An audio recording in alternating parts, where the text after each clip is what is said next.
تو آقا کریم علیہ السلام نے پوچھا یہ مکان کس کا ہے؟ کہا فلاں انصاری کا ہے۔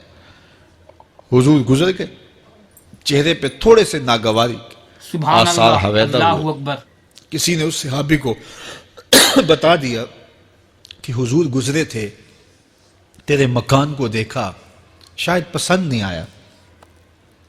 2-4 دن کے بعد حضور دوبارہ گزرے، دیکھا کہ وہاں ملبے کا ڈھیر پڑا ہوا تھا۔ فرمایا اس صحابی کو بلایا گیا، کہا میں پرسوں ترسوں گزرا تھا، تیرا مکان دیکھا تھا، یہ کیا ہوا؟ عرض کی میں نے گرا دیا ہے۔ فرمایا کیوں؟ عرض کی سنا تھا آپ اللہ کو اکبر، پسند نہیں، سبحان اللہ۔ سنا تھا آپ کو پسند نہیں، میں اور آپ دیکھیں ہمارا کیا کیا حضور کو پسند نہیں، سر سے لے کر پاؤں تک، نجی زندگی سے لے کے سیاسی زندگی تک، اپنے امور ذات سے لے کر کے اپنی معاشرتی زندگی تک، ہمارا کیا کیا حضور کو پسند نہیں، اور ہر وہ چیز بدل دیں جو حضور کو پسند نہیں۔ محمد دی زیارت محمد دے رنگ وچ، اے ٹھگ بازیاں جانے پیارا محمد صلی اللہ علیہ وسلم۔ میرے شیخ کامل کا ایک شعر ہے، اور وہ شعر اتنا وزنی ہے کہ اگر میرے پاس جواہر لال موتی ہوں اور میں ایک پلڑے میں ڈال دوں اور ایک پلڑے میں یہ شعر رکھ دوں تو یہ شعر پھر بھی بھاری ہوگا۔ یاری لا تو پاک نبی سنگ، اے پر پوری یاری، پھر درود قبول ہے تیرا لکھ نہ لوں ایک واری۔ 1.25 لاکھ مرتبہ درود پڑھنا ایک طرف، اور ایک دفعہ حضور کی ذات پہ درود پڑھنا، ان کی محبت کے سانچے میں یوں ڈھل کر کے جو وہ کہتے ہیں وہ میری زندگی کا عمل ہے، یہ اس سے سبحان وزنی اللہ، ہے، یہ اس سے اللہ بھاری ہے۔ اکبر۔ تو حضور کی محبت، حضور کے ایک صحابی تھے، وہ حضور کو ملنے آئے، اور آئے تھے بحرین سے۔ اچھا، انہوں نے حضور کو سلام کیا تو حضور نے رخ پھیر لیا، ناراضگی کا اظہار کیا، تو وہ سمجھے کہ شاید حضور نے ایسے ہی رخ پھیرا، تو جدھر حضور نے رخ پھیرا وہ ادھر جا کے سلام کرتے ہیں، تو حضور نے پھر رخ پھیر لیا، سمجھ گئے کہ حضور ناراض ہیں۔ اللہ اکبر، سبحان اب انہیں اللہ۔ سمجھ یہ نہیں آ رہی تھی کہ ناراضگی کا سبب کیا ہے۔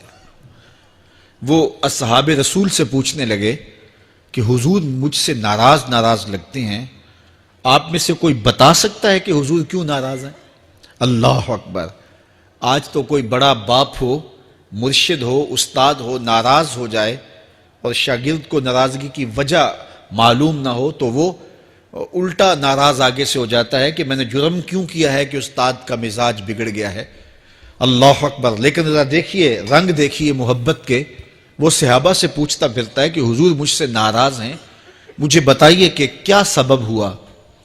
تو انہوں نے کہا کہ یہ تیرے ہاتھ میں جو سونے کی انگوٹھی ہے، اس سے حضور ناراض ہیں، کیونکہ حضور اس کو منع کر چکے ہیں۔ امت کے لیے سونا چاندی حضور نے امت کے مردوں کے لیے منع فرما دیا، صرف 4.5 ماشے سے کچھ کم کی انگوٹھی چاندی کی، اور وہ بھی عدد میں 1 ہو، شریعت نے جائز رکھی ہے۔ اگر 2 ماشے کی 2 ہوں گی تو پھر بھی جائز نہیں۔ عورت کو جائز ہیں 10 انگوٹھیاں پہنے، سونے کی پہنے، چاندی کی پہنے، یہ اس کا زیور ہے۔ مرد کو زیور کی سبحان ضرورت اللہ، نہیں ہے، اللہ اکبر۔ زینت کی ضرورت نہیں ہے، لہٰذا مرد کے لیے 1 انگوٹھی رکھی گئی ہے، وہ بھی اس لیے کہ اگر وہ کہیں مشکل میں ہو تو اس کو بیچ کر کے 2 وقت کا کھانا لے سکے۔ باقی اس کے لیے انگوٹھی 4.5 ماشے سے کم کا چاندی یا سونا 1 ماشا ہی کیوں نہ ہو، اس کے لیے جائز نہیں ہے۔ تو اس نے سونے کی انگوٹھی پہن رکھی تھی، لیکن اسے حرمت کا پتہ نہیں تھا، تو اس نے کہا کہ حضور مجھ سے کیوں ناراض ہیں؟ تو صحابہ نے کہا شاید یہ اس انگوٹھی کی وجہ سے سبحان ناراض ہیں۔ اللہ۔ تو اس نے یہ نہیں کہا کہ مجھے تو پتہ ہی نہیں تھا، میرا کیا قصور؟ خیر، اس نے انگوٹھی اتار کے حضور کو پیش کرتے کہا حضور آپ اس وجہ سے ناراض ہیں؟ حضور نے انگوٹھی پکڑی اور ایسے پھینک دی، ناراضگی کی وجہ ختم ہو گئی، وہ بیٹھ گیا، بات شروع ہو گئی۔ اللہ اکبر! جب سلسلہ کلام ہوتا رہا، جب مجلس برخاست ہوئی، لوگ اٹھ کے گھروں میں جانے لگے، وہ بھی اٹھا اور الٹے پاؤں سے پیچھے چلا، تو کسی نے اس کو کہا وہ انگوٹھی تو اٹھا لو، سونے کی انگوٹھی ہے، قیمتی ہے، چلو تمہارے لیے پہننا جائز نہیں، تمہاری بیوی کے لیے تو جائز ہے۔ تو اس نے کیا جواب دیا سنیے، اس نے کہا واللہ لا آخذہ وقد طرحہ رسول اللہ صلی اللہ علیہ وسلم، اللہ کی قسم میں اس انگوٹھی کو کبھی بھی نہیں اٹھاؤں گا جس کو میرے حضور نے پھینک دیا ہے۔ تو یہ تھی ان کی محبت، یہ تھا ان کا انداز۔ تو آئیے میں اور آپ حضور سے اگر محبت کرتے ہیں تو حضور علیہ السلام کا طرز زندگی، حضور کا انداز معاشرت اختیار کریں۔ کثرت کے ساتھ مائیں بہنیں بیٹیاں بھی موجود ہیں، وہ بھی اپنی اولادوں کی تربیت اس نہج سے سبحان کریں اللہ، اللہ کہ وہ اکبر۔ حضور کی سنت، حضور کی سیرت اور حضور کی اتباع کے سانچے میں ڈھل جائیں۔ زندگی کا مقصد ہی یہی ہے۔ آئے، بڑے ہوئے، جوان ہوئے، بوڑھے ہوئے، چلے گئے، ہم سے پہلے بھی چلے گئے، ہم بھی چلے جائیں گے، بعد میں آنے والے بھی چلے جائیں گے، لیکن حقیقی کامیابی اس کو نصیب ہوئی جس نے اس دنیا پہ آ کے دنیا کی زندگی کے مقصد کو سمجھا۔ ہم آئے کیوں تھے، زندگی کس اللہ لیے اکبر، ہمیں دی سبحان گئی اللہ۔ تھی۔ اکبر الہ آبادی نے کیا ستھری تنقید کی تھی، کیا بتائیں احباب، کیا کارنمایاں کر گئے، بی اے کیا، نوکر ہوئے، پینشن ملی اور مر گئے۔ یہ کوئی کام نہیں ہے، ہماری زندگی کا کوئی مقصد ہے جس لیے ہم انسان ہیں، اشرف المخلوقات ہیں۔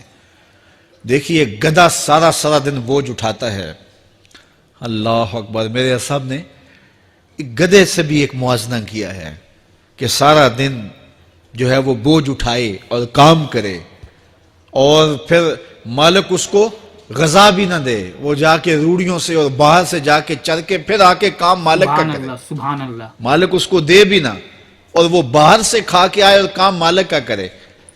تو اگر بندہ ہو کے، انسان ہو کے اگر نہ کرے تو میرے حضور نے ایک لمبی ربائی ہے، اس میں آخر میں لکھتے ہیں تو چنگا یعقوب یا کھوتا تینوں شرم نہ آوے، کہ اگر وہ ایک گدھا بھی کام کرے، اپنی پیٹھ پہ بوجھ لا دے اور تو اپنے مالک کے لیے کچھ نہ کرے، اور ساری نعمتیں مالک نے تجھے دی ہیں اور عزتیں اور آبرویں تیرے نام کی ہیں اور تو اس کا حق ہی ادا نہ کرے، سبحان تو اللہ، پھر کس طرح اللہ تیرے سے؟ اکبر۔ تو پھر اولئک کل انعام بل ہم اضل، فرمایا تو چوپایا ہے بلکہ چوپایوں سے بھی بدتر ہے۔ تو میں اور آپ اپنے آپ کو انسان ثابت کریں۔ آج موقع ہے، سے ثابت نے اجے حواس تیرے، سے ثابت نے اجے حواس تیرے، کر لے نیکیاں رج کے تو، اڑیا رب رسول کیوں پل بیٹھوں، آ رب رسول ول پج کے تو، آئی موت اللہ ایتھے اکبر، رہسن سبحان کم اللہ۔ تیرے۔